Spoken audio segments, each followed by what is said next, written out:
Shalom Bapak Ibu Saudara-saudara yang terkasih dalam Tuhan.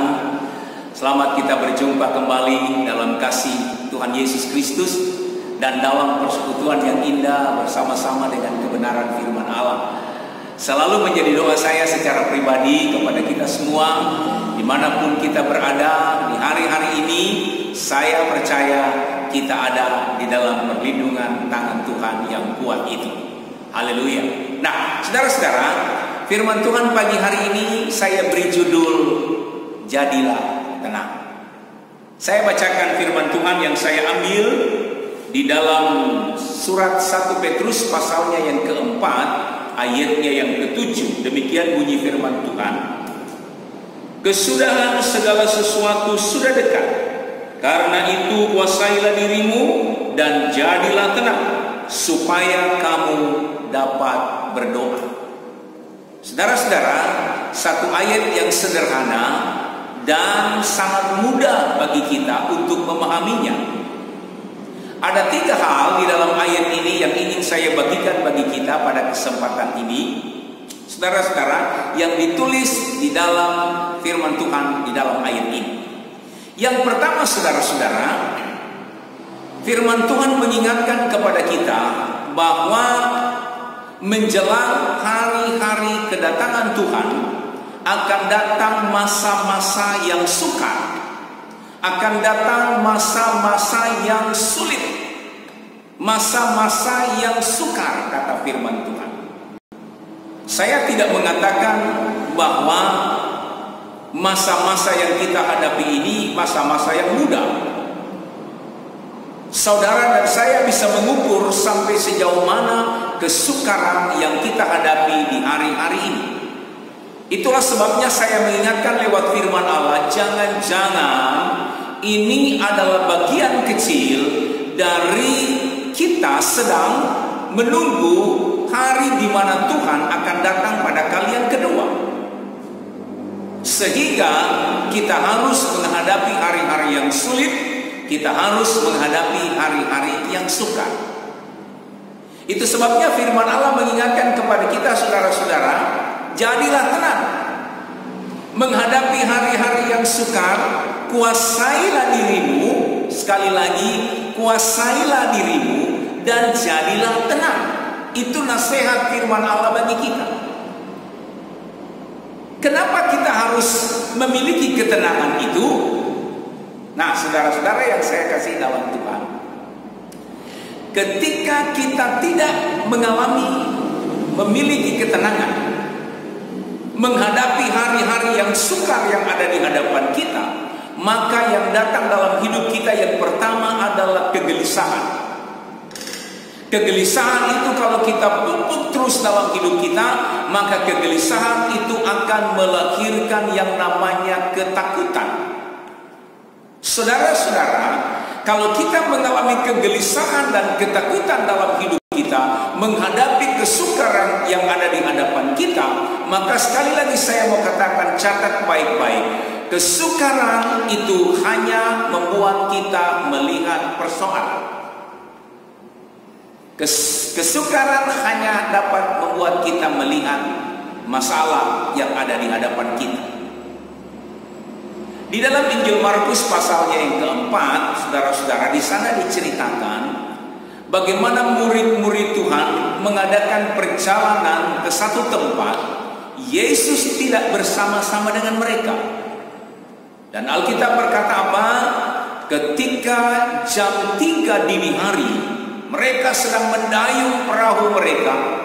Tiba-tiba datanglah angin yang begitu keras, angin sakal, yang membuat perahu mereka hampir tenggelam. Disitulah murid-murid sedang mengalami kegelisahan, kesukaran. Ini persoalan yang bisa merenggut nyawa mereka. Mereka berusaha mempertahankan diri dengan segala daya upaya yang mereka miliki, tapi mereka tidak mampu mengatasi kesukaran itu. Saudara-saudara yang saya kasihi dalam Tuhan, Yesus yang sementara berdoa, dia melihat dari jauh bahwa murid-muridnya ada dalam kesukaran besar. Lalu Yesus turun untuk mendapatkan murid-muridnya. Inilah istimewanya kita punya Tuhan seperti Yesus. Dia tahu persis kapan kita membutuhkan pertolongannya. Di saat kesukaran melanda hidup kita, di saat persoalan membelit dan kita tidak punya jalan keluar untuk mengatasinya, percayalah, mata Tuhan tertuju dalam hidup saya dan dalam hidup saudara. Sekejap itu Dia mengulurkan tangannya dan memberikan pertolongan bagi saya dan saudara. Haleluya.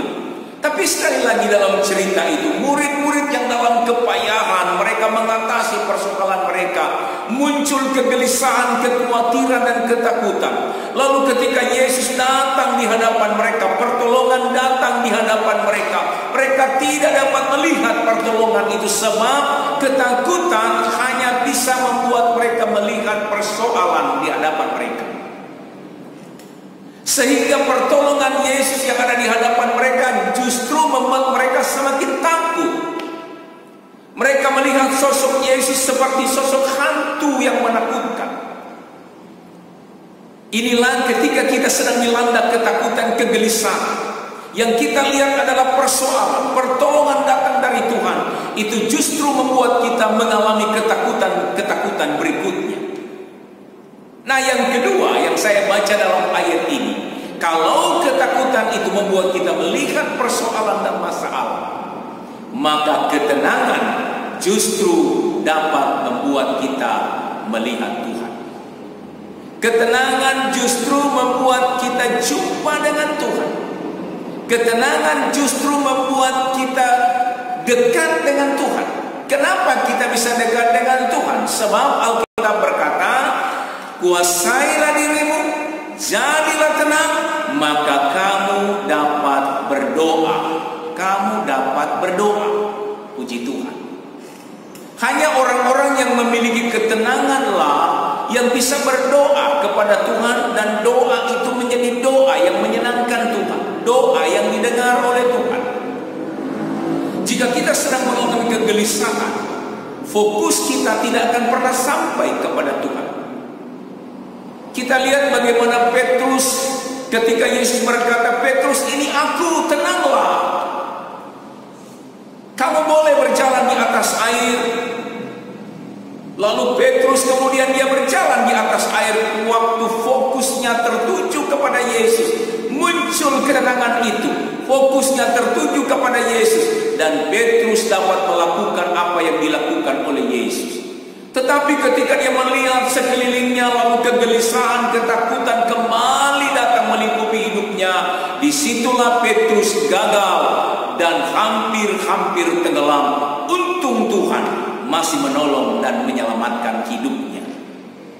Bagaimana dengan kita, Bapak Ibu Saudara-saudara? Saya sekali lagi ingatkan, kesukaran di hadapan kita, jangan-jangan ini adalah kesempatan bagi kita untuk lebih dekat kepada Tuhan. Sebab inilah hari-hari menjelang kedatangan Tuhan yang tidak lama lagi menjemput kita yang setia, yang terus dekat dengan Dia, terus mencari Tuhan di tengah-tengah kesukaran yang sedang kita hadapi.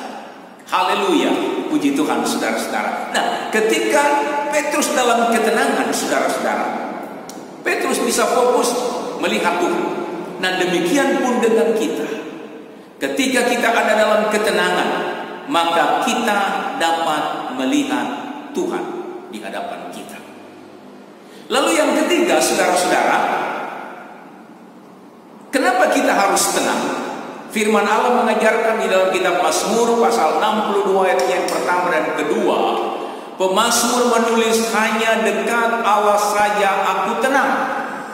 Saudara-saudara yang dikasihi Tuhan, ini adalah seorang pemazmur, seorang raja, seorang yang dilingkupi begitu banyak tentara yang bisa mengamankan dia, yang bisa membuat dia tenang, saudara-saudara. Tetapi pemazmur ini dia berkata, ketenangan itu hanya dia dapatkan ketika dia dekat dengan Tuhan.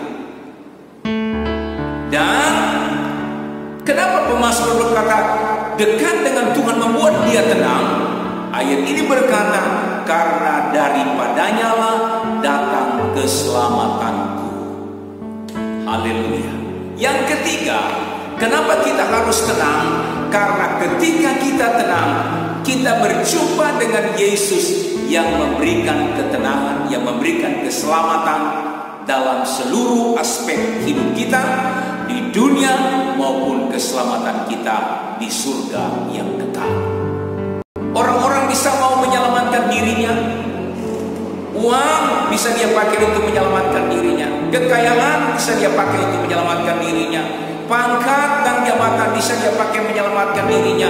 Apa saja bisa dia pakai menyelamatkan dirinya. Tapi sekali lagi saya mau katakan bahwa semua itu bukan jaminan untuk bisa menyelamatkan hidup kita. Mungkin di dalam dunia ini kita bisa diselamatkan oleh uang kita, oleh pangkat dan jabatan kita, oleh harta kekayaan kita. Tapi di surga itu semua tidak menyelamatkan kita. Tetapi sekali lagi, jika kita tenang, dimanapun kita berada, kita tenang, maka ketenangan itu dampaknya adalah menjadikan Tuhan yang membawa keselamatan dalam hidup kita ini menjadi bagian kita kekal untuk selama-lamanya. Haleluya. Saya percaya saudara-saudara kita hari-hari ini betul-betul sedang berada di masa-masa yang sulit. Di penghujung firman Allah ini sekali lagi saya katakan, tidak ada cara lain. Firman Allah ajarkan kepada kita dimanapun Bapak Ibu Saudara berada, jadilah tenang supaya kamu dapat berdoa. Tuhan memberkati. Biar firman Allah ini menjadi motivasi bagi kita, menjadi kekuatan bagi kita untuk menghadapi hari-hari ini. Haleluya. Sampai berjumpa kembali.